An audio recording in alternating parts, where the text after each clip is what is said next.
Welcome to the first ever face-to-face Bucs Planet podcast, everybody. This is a historic moment for the channel, and this is what the channel is going to be from now on. It's all going to be face-to-face, and it's all going to be like this. I've been wanting to do this for a while.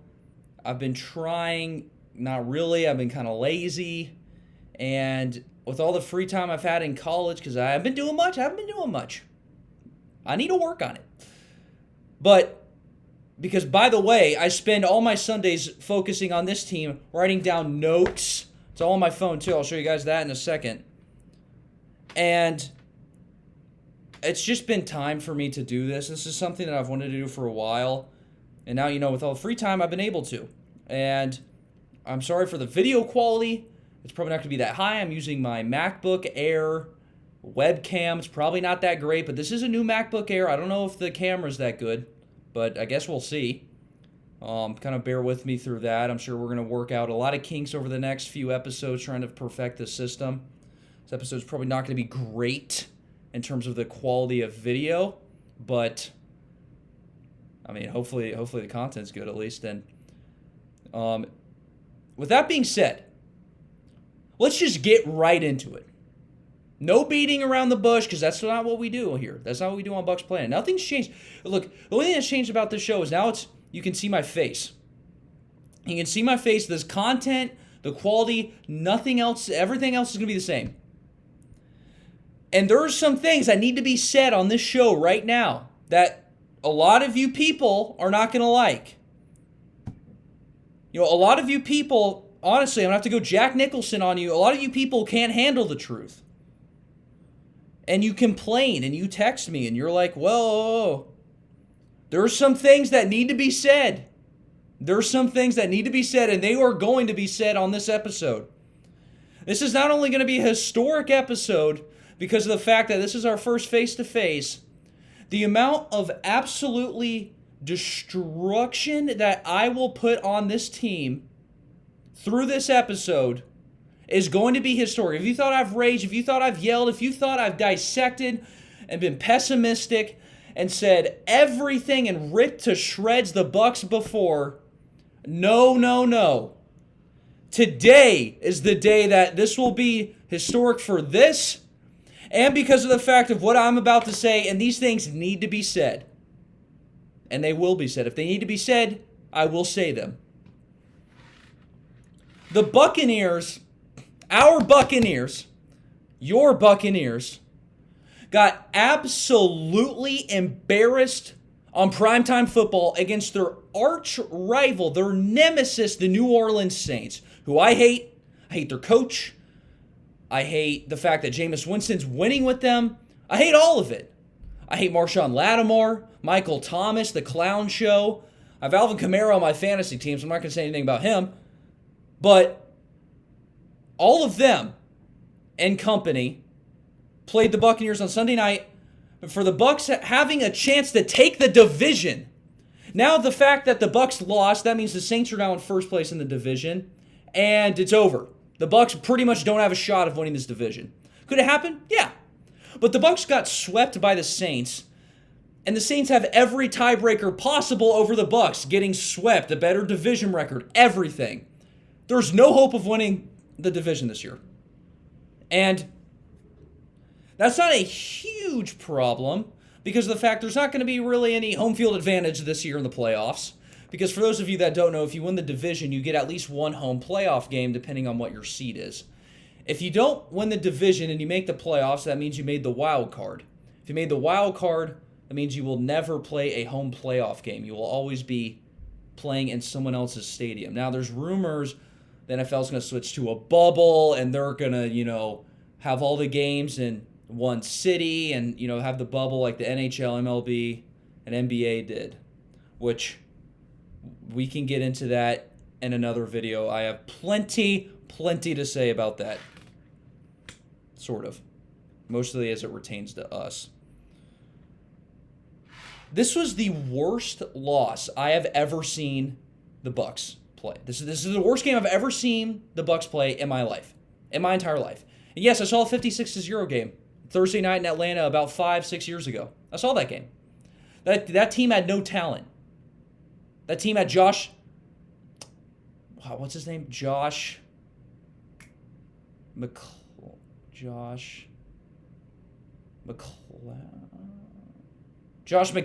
Sorry. I kept wanting to say McClown because that's what we all called him. We all called him Josh McClown, but it's Josh McCown. And I'm sorry about that. That's what we all called him, honestly. So we're going to call him that. We had Josh McClown as the starting quarterback and Mike Glennon backing him up. And, I mean, that should say enough. That says enough on its own right there. And that team had no talent. It got embarrassed. Okay, that's going to happen when you have no talent. This team had talent and played just as bad. It had just as much talent, played just as bad, because the Bucs would have lost 45-0 in this game if it wasn't for Jared Cook fumbling at the 1 yard line. It would have been 45-0 at one point, just like it was in Atlanta on Thursday Night Football 5 or 6 years ago. This is a colossal embarrassment. And let me tell you, you guys get the behind-the-scenes look at the show now. I mean, it's not super extravagant. But, I mean, just to be clear, I want to show you how much notes I have about this game. I went back and I watched the film for hours. I watched the film for hours. I was on YouTube, NFL Game Pass I couldn't get enough of it because we played so unbelievably bad that it's like a car wreck. It's hard to take your eyes off of it. And the worst part about this game is that it wasn't just one thing. Like normally it's like too many turnovers or the kicker or the defense was bad, we called a bad play. But it was all of that except the kicker. The punter played bad. We can get into that too. Everything was bad. The defense was bad. The game play, we're going to get into it. I don't want to just spoil the show right now, but just to be clear, look how many notes I have on my phone right now. And you're probably like, okay, that's not like a super large amount, but then all the notes I have here too, which isn't that much, but these two things combined on the film I've watched and how many times I rewatched this game and certain plays and the commentary. I've listened to Pewter Report. I've listened to the radio shows. I've read everything. I pretty much know everything there is to know about this game, to be honest. This is embarrassing, but I have probably spent 6 hours on this. Yeah. I've spent 6 hours on this, not including when I first watched the game, which was 3 hours. So if you want to include the first time I watched the game, I've spent 9 hours on this. So this is going to be a good episode. But I prepared this.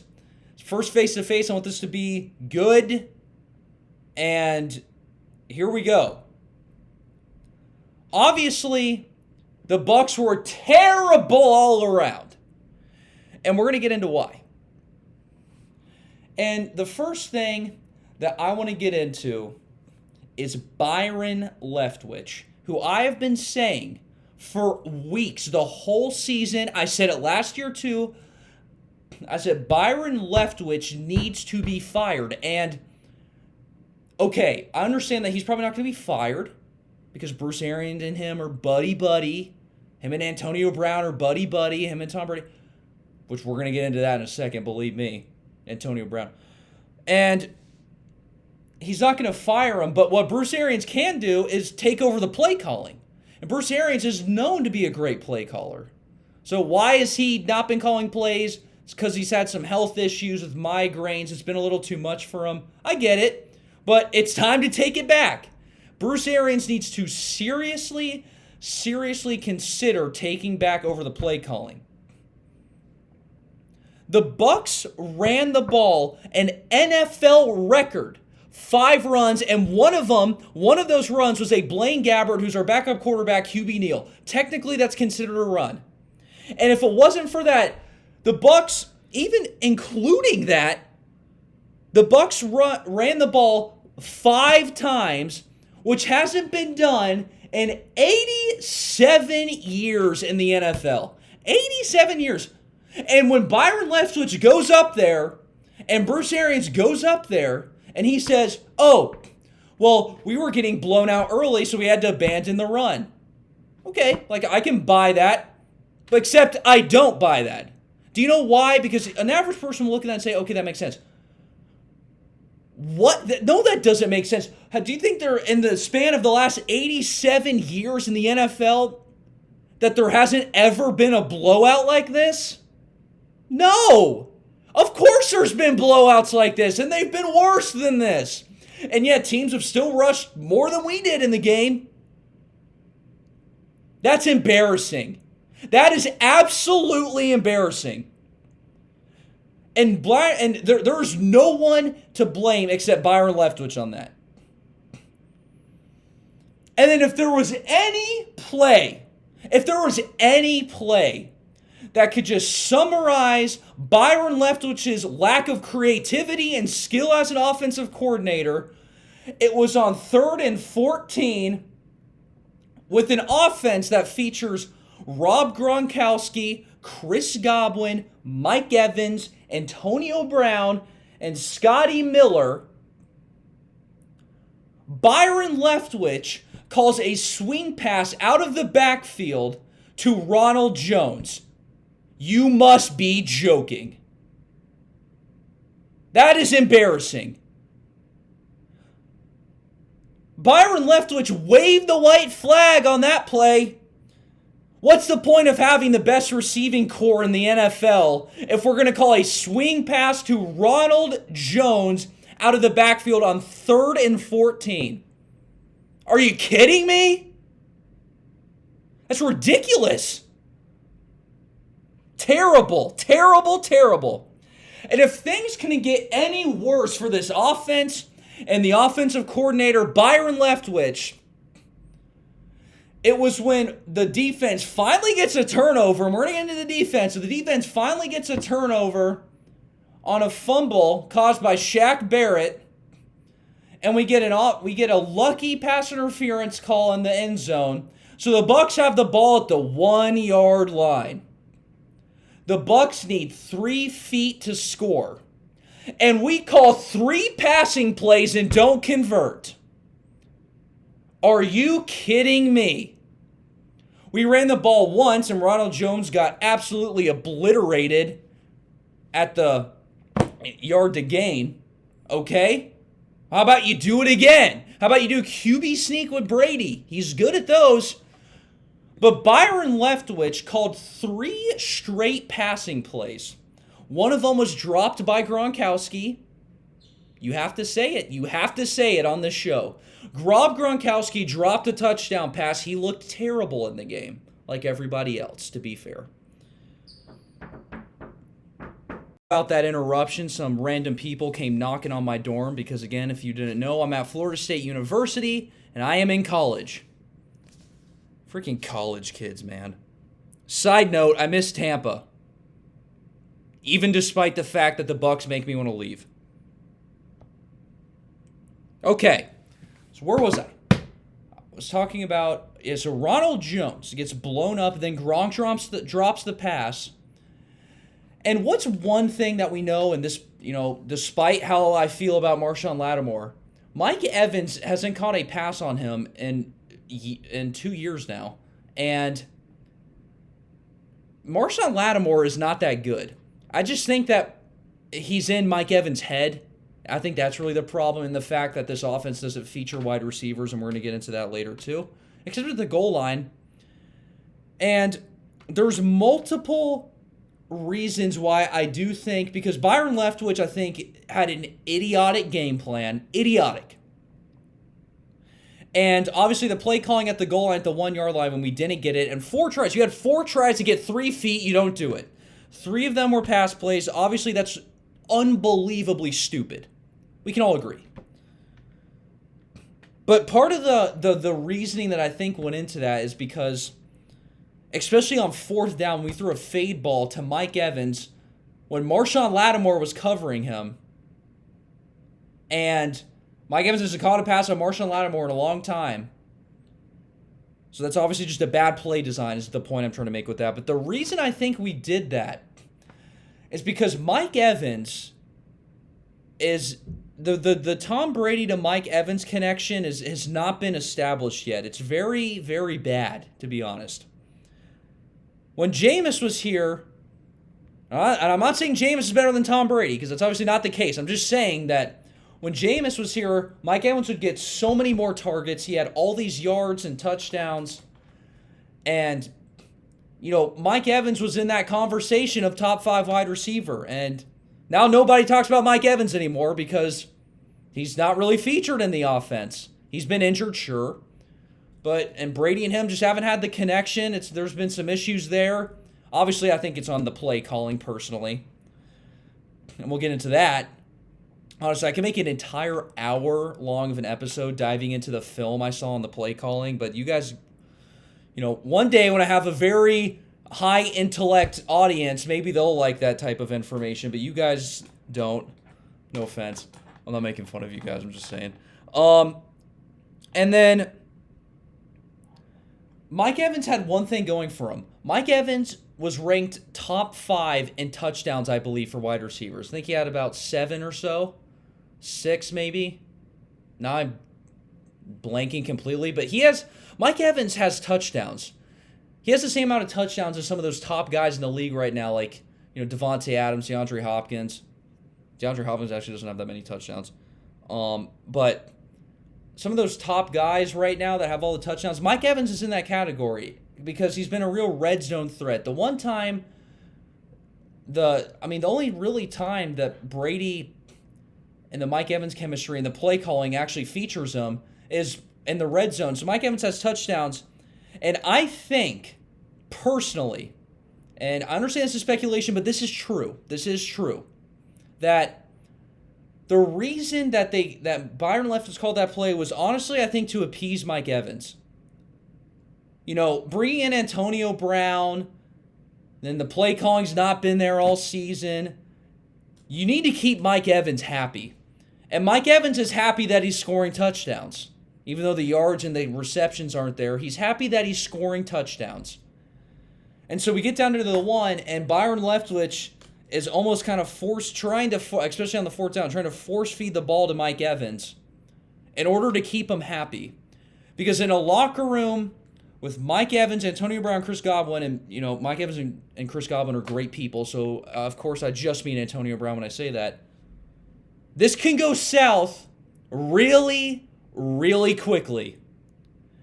And it all would start when Mike Evans isn't happy. Because Mike Evans is probably, him and Levante David are pretty much the keystone players on both sides. They're pretty much the face of the franchise for the last few years. And you need to keep Mike Evans happy. He's been here. He knows the offense. You need to keep him happy. The Antonio Brown thing, I don't know. But you need to keep Mike Evans happy. And that's what he was trying to do. And because of the fact that his play calling doesn't feature Mike Evans all that much, because of the fact that the Brady to Evans connection hasn't been there, the Bucs have brought this problem on themselves. The fact that they need to force the ball to Mike Evans in the red zone so he can be happy. And I'm not saying that Mike Evans is a diva, because he's not.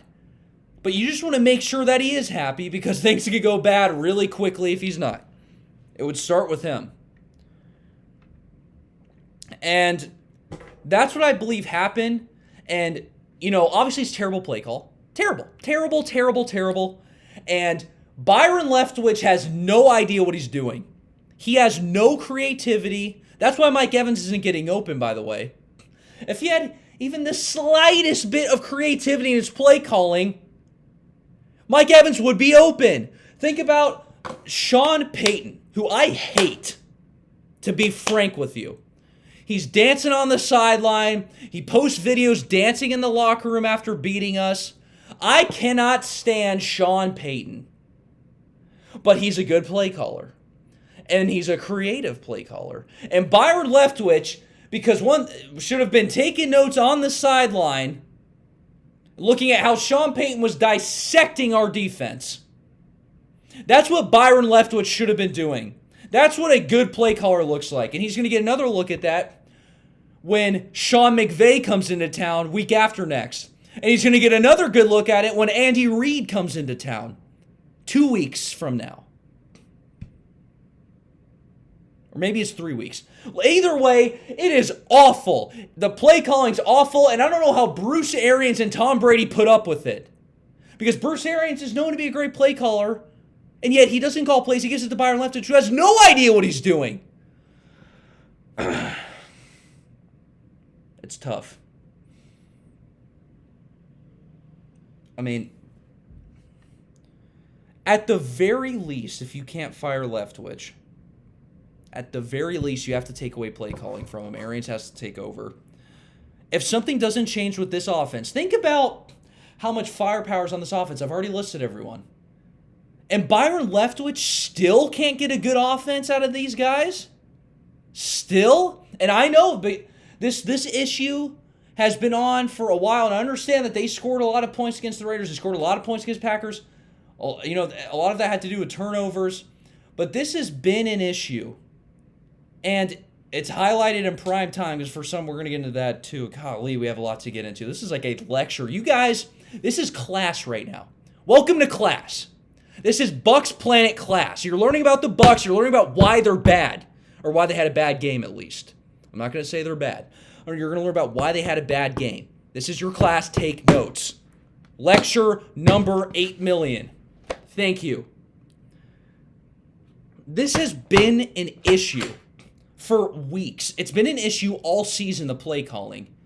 But it keeps getting swept under the rug because we're winning. And I'll take it. A win is a win is a win. You'll take them however you can get them, and you should never give those back. I fully agree with that statement. But there's been some issues that have been kind of swept under the rug because of the fact that we're winning. And I wasn't going to say anything because we're winning, like I said, but when you go and you play a good team eventually, like the New Orleans Saints, I know we blew out the Packers, we'll talk about that, but the problem is this has been an issue, it's been swept under the rug, and it finally got exposed. The plan is out on how to beat us. It really is. There's no creativity in the play calling.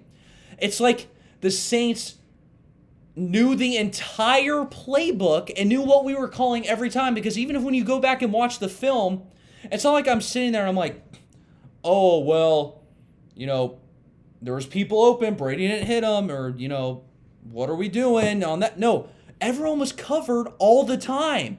And honestly, I'm going to say it. This was an issue with Jameis. I know.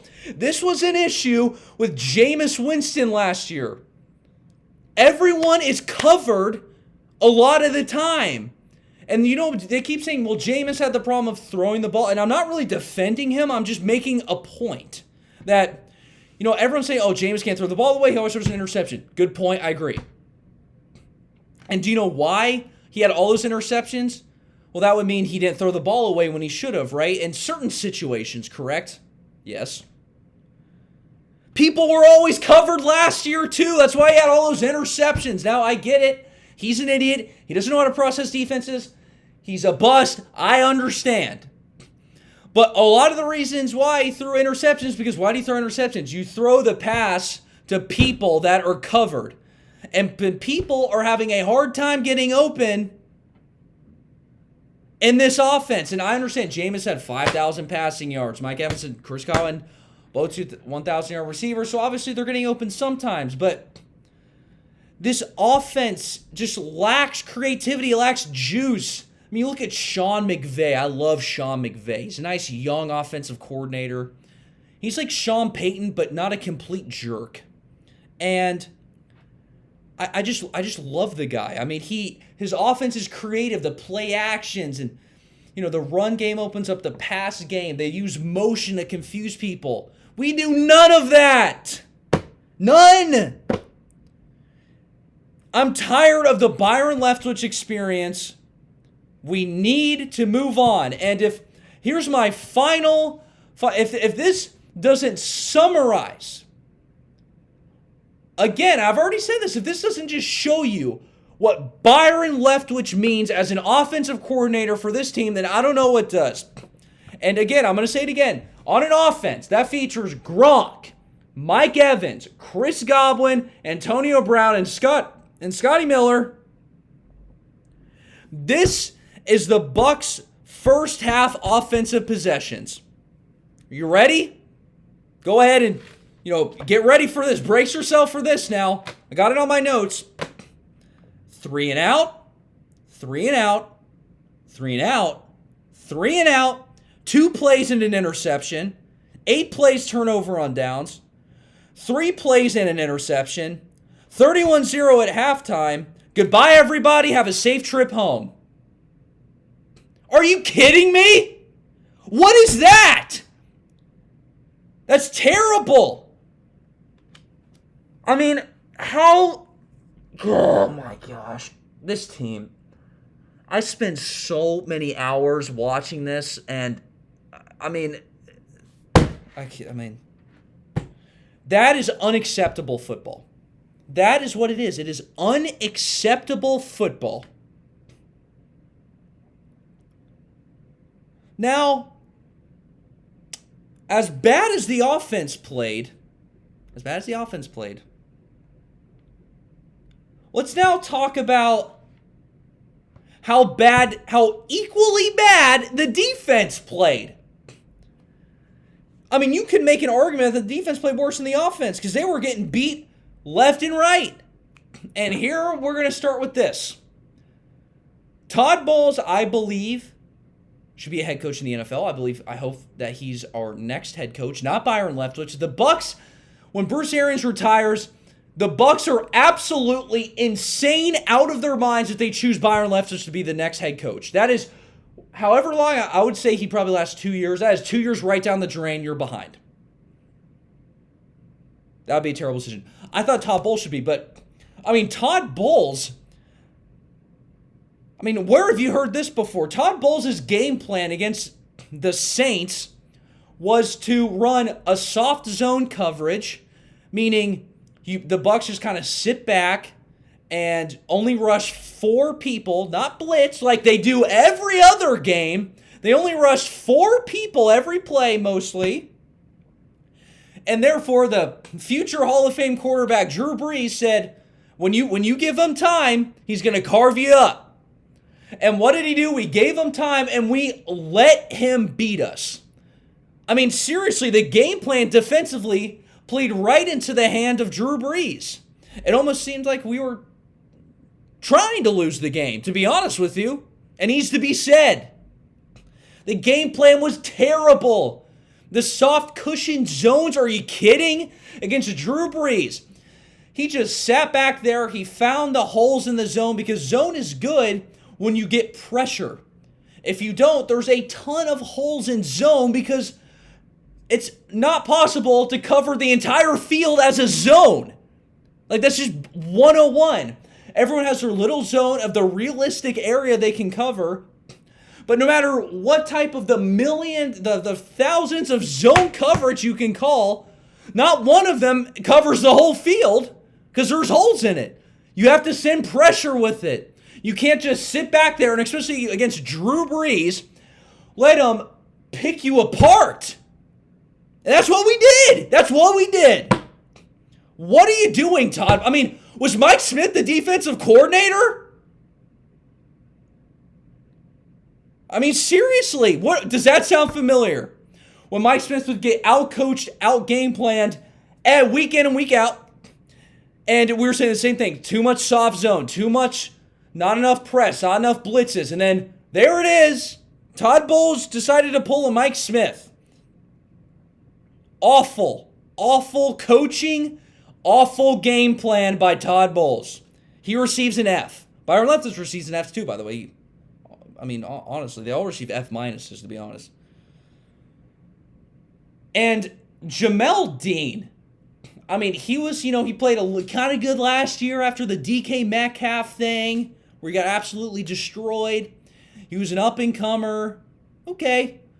He has played absolutely terrible since the Packers game. He had the pick 6. It was a great play. Give him credit. He's played awful since, and so is Sean Murphy-Bunting. I've watched the film. They have no no idea what the heck is going on. They have no idea. I mean, Levante David, you can watch the film. You can watch this. There's a play where when they score to go up 38-3, so they had 31 points. When they score, Levante David's on the tight end, and he is looking directly at Sean Murphy-Bunting and Jamel Dean, those corners, and he's saying, come on, get over here. You're supposed to cover this guy. I'm not supposed to cover this guy. And as he's doing this, and Sean Murphy-Bunting and Jamel Dean are like, oh, in la-la land over on the other side of the field. Drew Brees snaps the ball. Levante David's not looking at the player, so he runs right by him and scores. Not Levante's fault because he's just trying to get the defense in position. I mean, not only when the defense is in position, we're going to lose because of the fact the game plan's terrible. So could you imagine when the defense isn't in position? I mean, a high school team could have scored. It needs to be said. It needs to be said.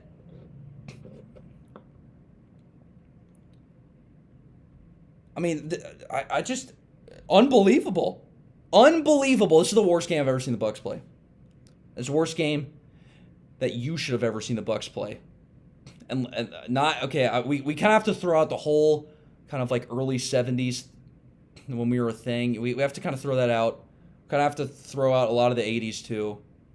But like recently, over the last like probably like 2 decades, this is the worst game the Bucs have played. That's fair. So to me, this is the worst game I've ever seen them play because I'm only 19, obviously. We're not even halfway done with this. We are not even halfway done with this. Another issue is with the game planning. We should have a good defensive line. Now, I know we lost Vita Vea, whatever you want to call him. I know we lost him. That's a big deal. That's a big deal. I kind of gave him a lot of...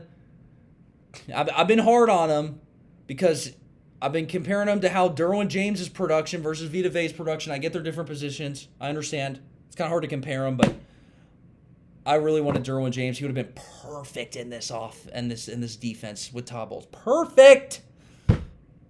But anyways, Vita Vea was surely missed. He is a really good run stopper, and the Bucs had number 1 run defense this year and last year. Not anymore because the Bucs have looked terrible last few weeks in the run game, defending the run. And we have missed Vita Vea. A lot of that's because of Vita Vea. And a lot of that pressure up the middle is because of Vita Vea. Ndamukong Suh was getting pancakes last night, which is kind of embarrassing because he never gets pancaked. He's like this huge kind of, has that mean attitude kind of guy. You don't see Ndamukong Suh getting pancaked until last night.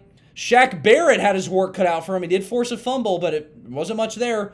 Jason Pierre-Paul did nothing besides drop an interception that would have changed the game.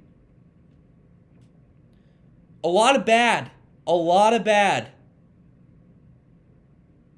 And the problem is Todd Bowles' entire thinking was that they wanted to get pressure with 4 people. So this would mean Shaq Barrett, Jason Pierre-Paul, Steve McClendon, who we traded for, and Ndamukong Suh. Normally, it would be Vita Vea instead of Steve McClendon, but this is the circumstances we're under, and Todd Bowles knows this going into the game. And we did not get pressure with 4. I don't know why he would think we'd get pressure with 4 because Shaq Barrett's production, he's good, but the production's gone down. Jason Pierre-Paul, some production, not great though. Ndamukong Suh, kinda, with the help of Vita Vea, who's not there anymore. And the Saints have a very good offensive line. They have a couple all-pros on that offensive line. What is Todd Bowles thinking? You don't get pressure against the Saints offensive line unless you blitz because they have a good offensive line. So the entire premise, the entire foundation of the thinking that created the worst game plan I've ever seen is awful, which is obviously why the game plan was awful, because if you try to build a mansion on, this is what it's equivalent to. Normally when you want to build a mansion, you want to get that nice, hard concrete foundation. You make sure it's on sturdy land, and then you can build the mansion. You have the flat screen TVs, you have the infinity pool, you have the works. Todd Bowles tried to build a mansion on unstable land, on rocks, a place prone to earthquakes, and everything bad. That's where he built the house. He said, okay, let's just build this house with driftwood and rotten wood, and this is the foundation. So obviously the house is going to fall down when there's wind over 1 mile an hour. And that's basically what he did. Ever read the freaking Three Little Pigs? Yeah. His house got blown down. Let me tell you, Drew Brees blew his house down. The foundation of the game plan was terrible, so then I obviously made the game plan terrible because even if you got pressure with 4, you're still in zone coverage the whole game, and Drew Brees still would have picked that apart. I mean, and I get, and Todd Bowles also said, oh, well, last time we showed him, heavy blitz, press man coverage. Yeah, do it again. I don't care that he's already seen it before. This defense cannot play zone. We're not that smart. I really hate to say that, but we're not that football smart, to be honest with you. Vontae David is, obviously. Devin White's, Winfield is. But Murphy Bunting and Jamel Dean, who we're going to get into, they aren't. They can't run zone. Carlton Davis can't even really run zone, to be honest with you, and he's our best corner. And honestly, he's a pretty good NFL corner overall. And so why would that be the game? I don't get it. I don't. And I love Todd Bowles. If you ever see this, if anyone ever sees this, I love Todd Bowles, but I mean that is a major swing and a miss on that game plan. Major swing and a miss. The worst part about the game, honestly, Jamel Dean. This just shows his inability to be in zone coverage. This was the first touchdown where you remember Traquan Smith, I believe is his name, was wide open, no one within a 10-yard vicinity of him in the end zone. Why? Well, when I went back to watch when you just watched the game, it looked like Murphy Bunting got beat by him. Not the case. I went back and I watched the film, and Jamel Dean was in the zone where what's his name? Something Smith. Where Smith caught the ball for a wide open touchdown in the back of the end zone. That was Jamel Dean's zone. So why wasn't he there? Well, the Saints, and this is why Sean Payton's a good offensive coordinator, and he's good at calling play. Well, I mean, he's the head coach, but he's good at play calling. He motioned Kamara out of the backfield to the far side, and they faked a screen look.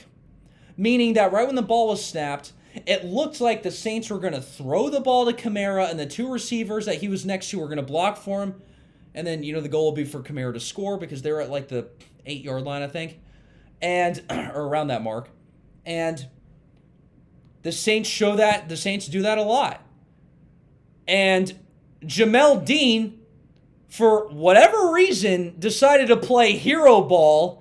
And he's back there kind of in the safety zone spot. And he sees Kamara motion out there.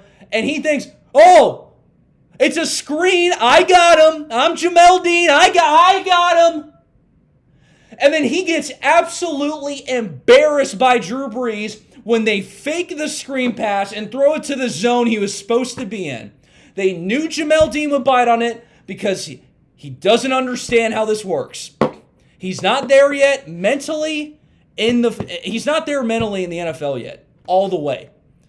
Obviously, he's in the NFL. He's going to be slightly good at football. Everyone is if you're in the NFL.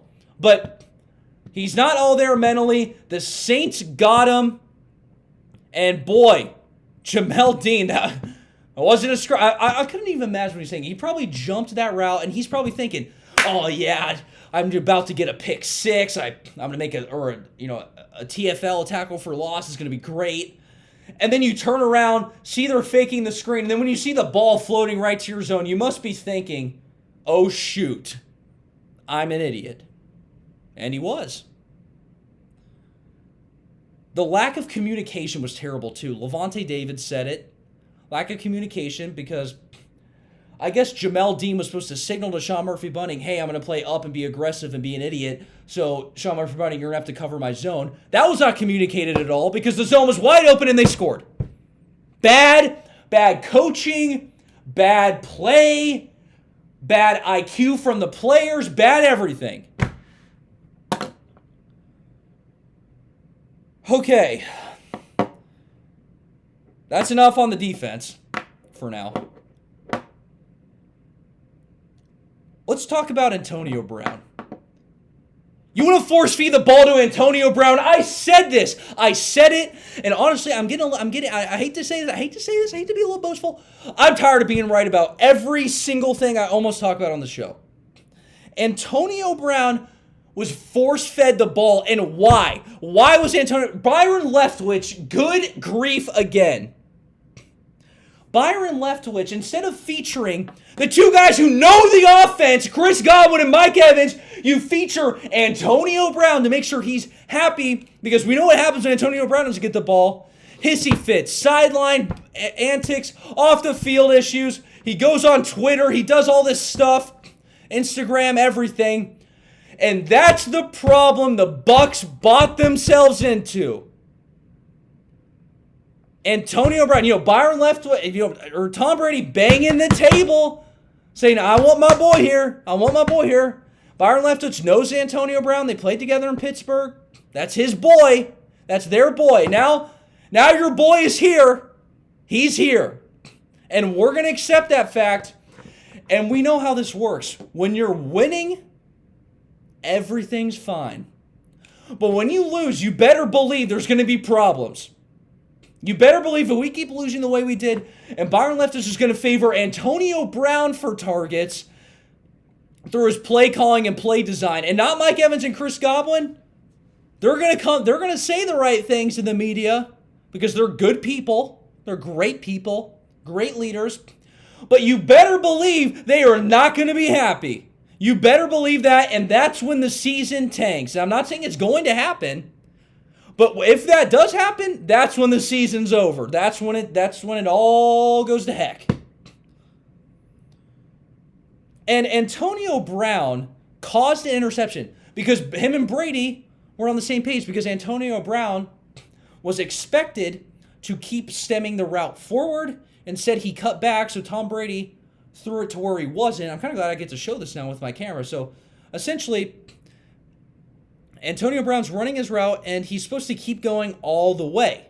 But he instead cuts back, so Tom Brady throws it here when he's here, when they're supposed to be running the same way. Not the case. And it was an interception. It looked like a Jameis interception. There's been some issues with that, last year in the offense. And what do you know? Why was it an interception? Because Antonio Brown wasn't on the same page as Tom Brady, because he doesn't know the offense, unlike Mike Evans and Chris Godwin, who weren't even featured. What happened? What happened? That's what happened. Oh my gosh, this irritates me so badly, because I watch it, I don't know why it's happening. Why on this earth would Antonio Brown be featured over Mike Evans and Chris Godwin in that game?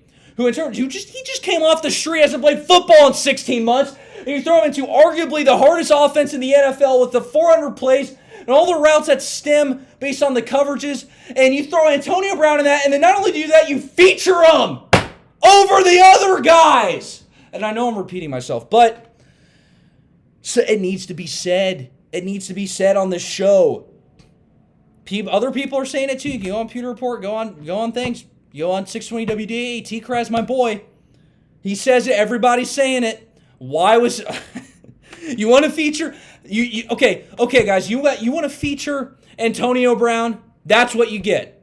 You want to keep force-feeding him the ball to make sure he's happy? That's what you get. And I'm not done with Antonio Brown. Okay, I'm going to give myself a second here to just gather my thoughts, even though I'm about to go off again. Okay.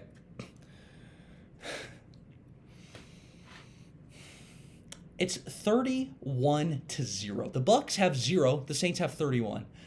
And Antonio Brown makes a first down catch, and it was a decent catch.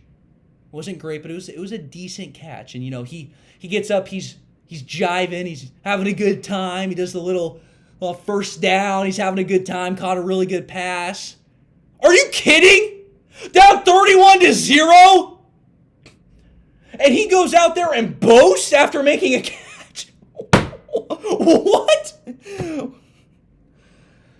Are you kidding me? Get out of here with that. Unbelievable.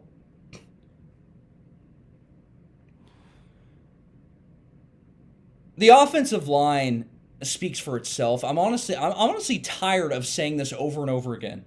Oh, Donovan Smith can't block anyone. He's not going to be here next year. Yeah, we know that. I mean, everybody knows that Donovan Smith is not going to be on the roster next year. Offensive tackle is a hard position in the NFL to find. So we can't just cut him now because the backup is worse. We already know who he is. Or how bad he is, rather. I'm blanking on Josh Wells. He's terrible. He's worse than Smith somehow. And look, Donovan Smith again. Just like Aaron said, he had the easiest guy to block. Had the easiest guy to block on the entire field. Hendricks, I think's his name. And he got beat 3 times in a row for 3 sacks in a row. One of them was negated because of a penalty, but it was still 3 sacks in a row. If it wasn't for the penalty. Offensive line looked terrible, and that was a terrible coaching decision by Bruce Arians to leave Tom Brady in the game. Tom Brady was taking shot after shot in the late third and early fourth quarter. When the game was over and the offensive line was collapsing, Bruce Arians left Tom Brady out there to basically to hang out there he left him to hang out there and dry, basically, to dry. I forgot how that saying goes. I mean, what if Tom Brady got injured? It's over. It's over. It's over if that happens. And we risk that because the game's over. We should have put Gabbard in there. I don't understand.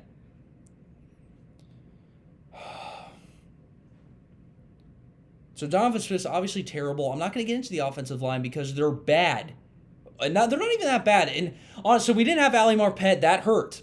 That did hurt. And Joe Haig, the person who filled in, didn't even play that bad. I would say he had an average game. Which honestly, if you're the backup left guard and like Ali Marpet's in my opinion, he's an all-pro guard.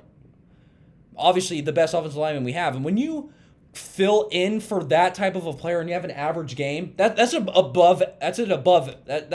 really good. That's really good. That's an above average performance in my opinion. Like if you play average and you're filling in for the best, that's an above average performance. It was just Donovan Smith. Tristan Wirfs gave up some pressures to Cam Jordan. He gave up one on the first play of the game, but I mean it's Cam Jordan. I hate him. I hate him. But he's good. And Tristan Wirfs a rookie. Even if he wasn't a rookie, I mean, he gave up like 1 or 2 pressures. Okay. I mean, that's expected. I'm not mad about that. Those sacks by Tristan Wirfs. Like, the ladder is happening on the other side, on the left tackle position with Donovan Smith. And here we go again. If I have to be honest here too, I mean, look, Tom Brady looks like a rookie QB. And a lot of that's on the coaches, I understand. A lot of it's on the play calling, a lot of it's on a lot of things. But at the end of the day, Tom Brady looks like a rookie QB. And I will take away one of his interceptions. I'm going to take away the Antonio Brown one because that was Antonio Brown's fault. But either way, 3 picks on the stat sheet and then 2 picks that were credited to him, that's a lot. That's a lot.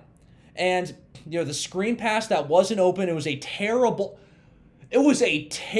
play design screen where the defensive tackle tips it and it goes into the hands of the other defensive tackle who intercepts it. That's kind of unfortunate, but it's on Brady. It was covered. It was a bad play design. Obviously, it's on the coaches. And then the third interception was pretty inexcusable. I mean, I get he's trying to make a play. But, I mean, that interception where he just threw it up to grabs across his body, I mean, that was stuff Jameis Winston sometimes wouldn't even make. That's how bad of an interception that was. He looked like a rookie. He played bad. Everyone deserves blame for this loss.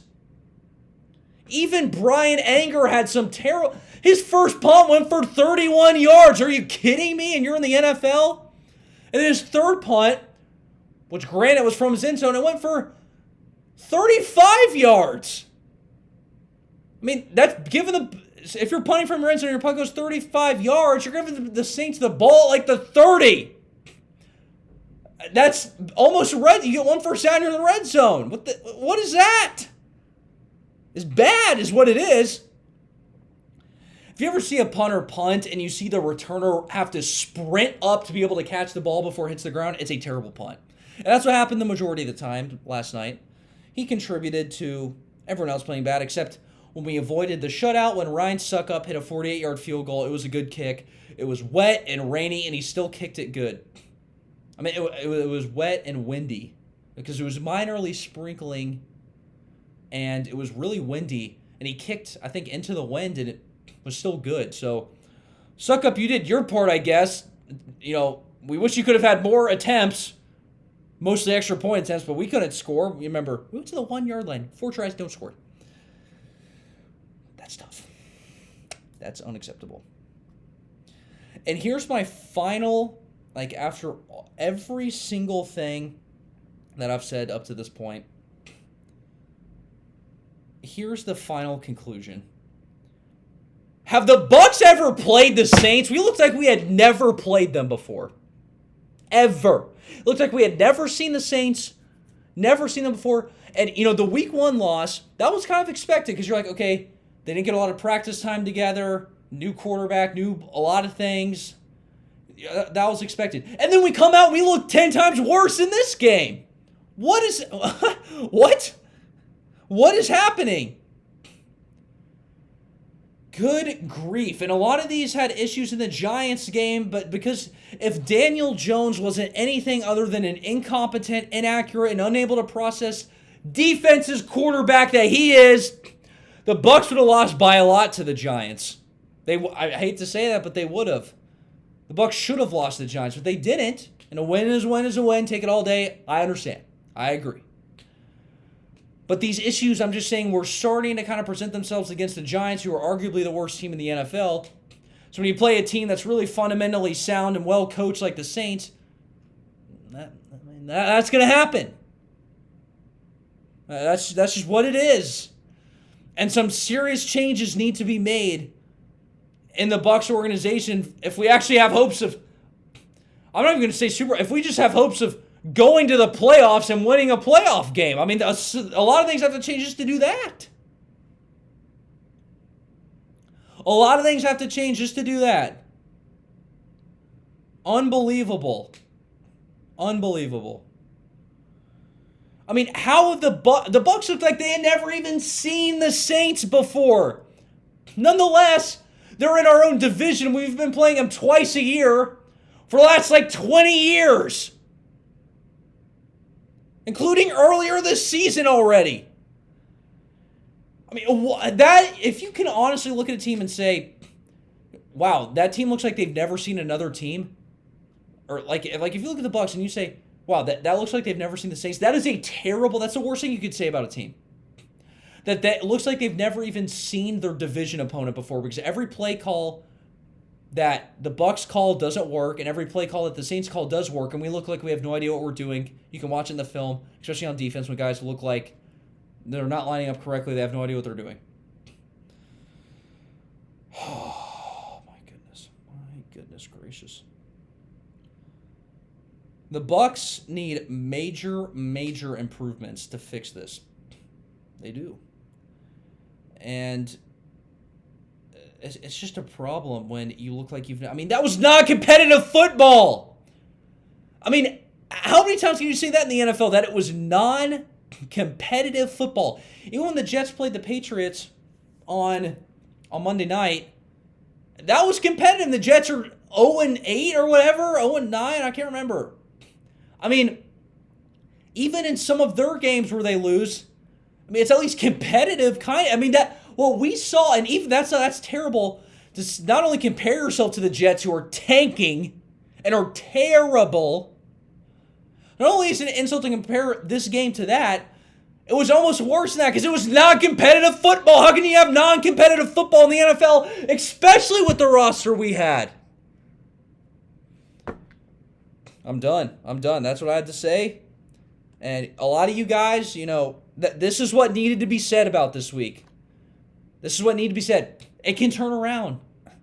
We can turn this around. Unlike, a lot of people are making comparisons to this game to the 2008 game, and when the Bucs were 9-3, and they went to Carolina on Monday Night Football primetime, and they got run off the field by Carolina. The Bucs proceeded on not to win another game, and they finished 9-7, didn't make the playoffs, and then they fired John Gruden, our head coach at the time.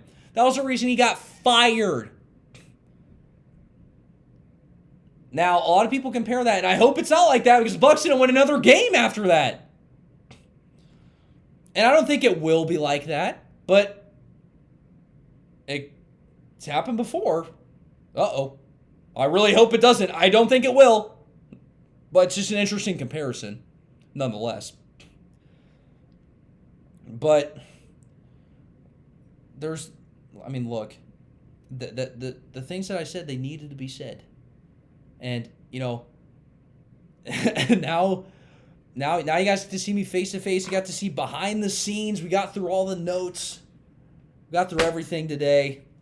And, this was good. This was good. Hopefully the video quality will be a little bit better than this, like going forward. Maybe not for like a little bit, but maybe I can purchase some more, some better improved camera quality, or maybe not. So yeah, thank you guys for listening to this, and this was fun face to face. Finally got to do it, and boy oh boy, did the Buccaneers get embarrassed on Sunday night, and they need to make sure that there was no hangover effects on this game going into Carolina, who, by the way, only lost to Kansas City by like a point or two. They almost beat Kansas City at Kansas City. The Panthers are good. They're well prepared. Matt Rule gets them ready to play. And they need a win. They cannot cause it, because if we lose, look, they cannot afford a downward streak. I got cut off by my roommate, but this was a great first episode to have face-to-face, and I will definitely see you guys next time, only face-to-face from here on out, high quality, and hopefully we can be talking about how the Bucs won next week and not start a losing streak, because when I got cut off, I said, they play Carolina, and then the next week they have Rams on Monday night, and we need to petition primetime games. A lot of Bucs fans are petitioning primetime games because we suck at primetime. And then we have the Chiefs. That's a tough 3 games right there. We need to win on Sunday, and I will see you guys next time. And as always, go Bucs.